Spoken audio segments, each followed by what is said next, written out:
I work at the Regional Center for Mapping of Resources for Development. But RCMRD is a network of also has a lot of networks and collaborations with other partners, and key among them is the hub region, and in East Africa we call it the East and Southern Africa Hub. But RCMRD is also the host secretariat for AfriGeo, and the role of AfriGeo again is to coordinate geo activities in Africa, but also identify existing capabilities and provide a platform where the African partners can collaborate and engage and also participate in GEO. But it also allows Africa again to identify how it can also contribute to the GEO initiatives.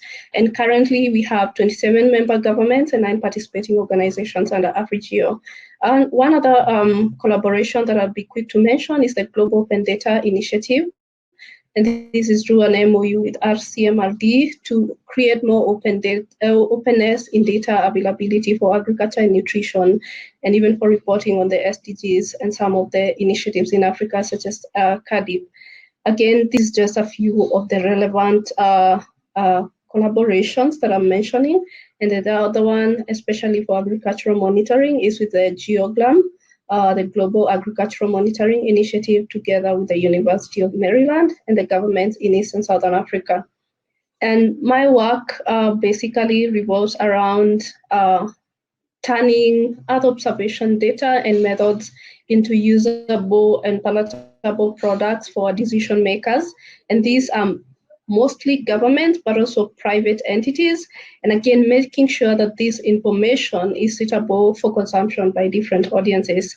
And here are some of the initiatives that I and the team are leading here at RCMRD. And looking at ways of making sure that data on vegetation and surface water in our rangelands. Kenya is 70% arid and semi-arid, and a lot of pastoral and agro-pastoral activities happen in those areas, making sure that data is available for monitoring the conditions to inform decision making, but also using innovative methods to map croplands to inform decision making. And this is not just in Kenya. But also supporting the crop insurance program. And through the support, they've achieved a 70% cost reduction, but also a reduction in the time it takes to do their district level sampling from 1 week to 1 day. Again, through different collaborations, we are doing drought monitoring and yield estimation as support to the governments to monitor the food stocks in the country and to try to look forward and understand what the supply and the demand will be. And together with GeoGLAM, we've been implementing crop monitors at national level and at the regional level. And the regional level is 10 IGAD countries in the Horn of Africa, in the East and in the South, that make up the IGAD region, the Intergovernmental Authority for Development group of countries. And the goal of these monitors is to make other observation data more readily available, but also provide avenues through the crop monitors for countries to drive their data collection, their assessment, and their reporting process. So what happens is the end result of these crop monitors is an actionable synthesis for decision makers to use for decision making. But apart from that, I'm also involved in technical trainings, and I sit in different technical advisory bodies. And relevant to the day-to-day on women and gender equality, RCMRD has different initiatives that it's implementing, and these include the Space Challenge that brings the space science to children in primary school and in secondary schools. And again, as part of the gender strategy at the global level through the Sabir network, we have developed a gender strategy that seeks to see more participation and inclusion of women in technical trainings and in exchanges that happen within the organization and its networks.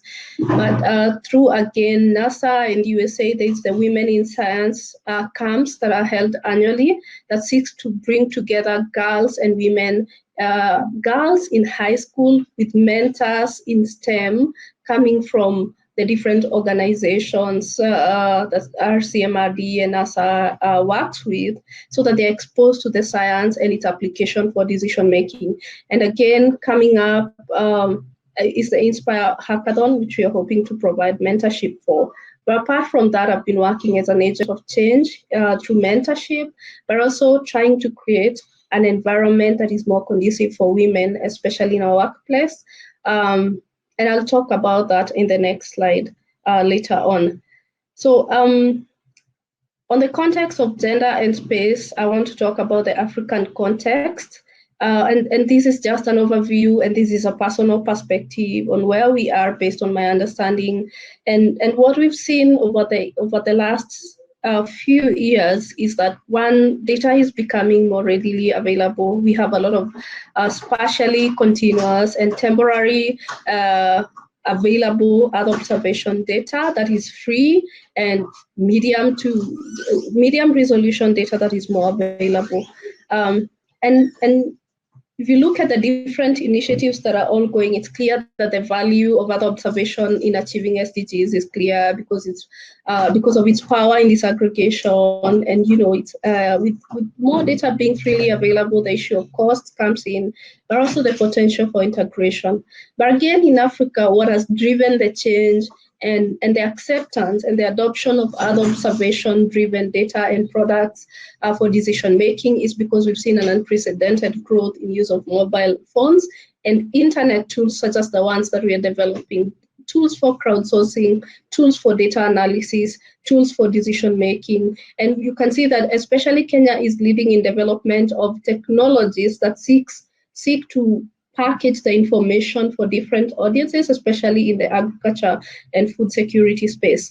And when we think about gender issues, if I look at Africa, where we are right now, is a lot of optimism in the progress that has been made.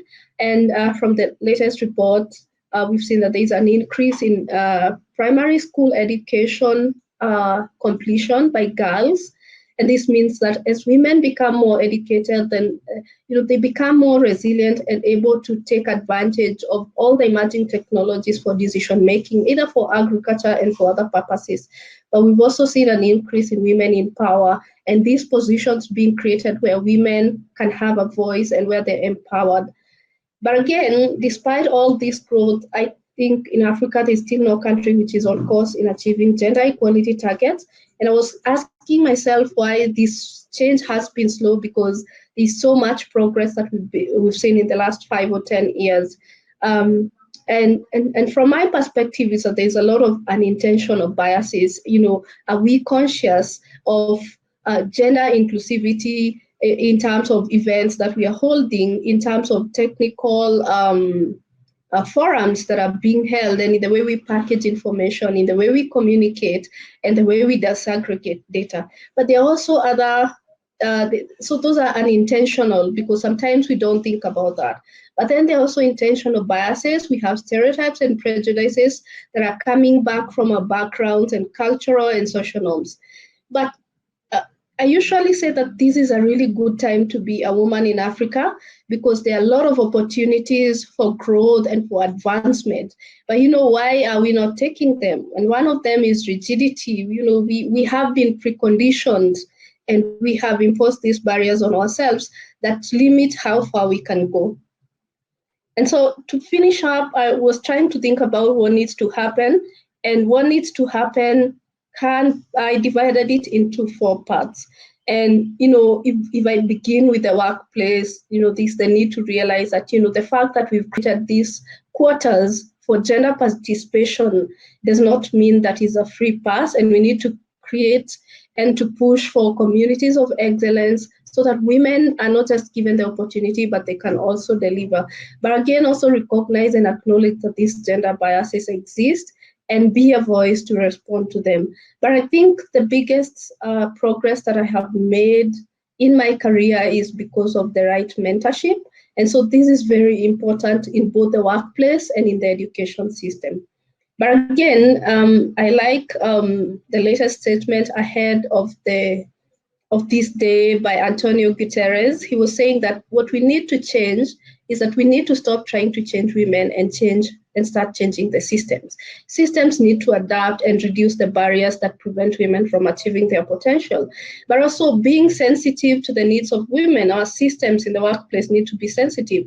And in our organization, we have championed and had the endorsement of flexible hours for mothers with young children, but also inclusion of immunization days as part of the sick leave for their children. But again, as a woman with a young child, I've encountered challenges when I want to travel to technical forums, even where I'm very interested to support to attend, because there's no support for women with children. You need to have some support for you to travel with your children, and this is a limiting factor. But again, as a scientist in creating the products and the services that we're creating using Earth observation, I think there's need for us to be very sensitive and cognizant of the way we package information, of the way we communicate, of the way we collect data, so that we are able to capture in the gender requirements. Again, the issues of inclusivity and participation. And in education, teaching our girls, especially in our case, that gender does not define potential. I really detest women being termed as the fairer sex, which means the weaker sex, because then again it creates that preconditioning, that sometimes is a barrier. And again, cultures where women have to defer to men, again that brings some challenges where women are sometimes not able to speak up. So, but again, women also need, even in education, to recognize the opportunities for advancing their education, because scholarships are very many, again, because they strengthen numbers. But then as scientists who are already aware of these opportunities, it's again our duty to make sure that those who need to know about them know them. And while we can create products and design services, unless they feed into laws and policies and influence the gender perspectives, then there is something still missing. So there's need for us to empower women, but also increase gender budgeting. And again, in informing decisions, in influencing policies, be sensitive of the power and income imbalances that are usually very common, especially in our African countries.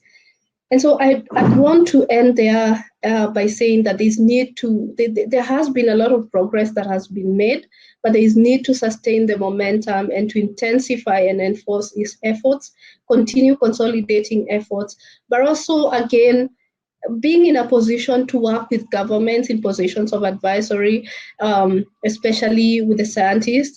These need to increase the support to governments, not just by providing them Earth observation products and information, but also in structuring gender-sensitive policies and also supporting the implementation.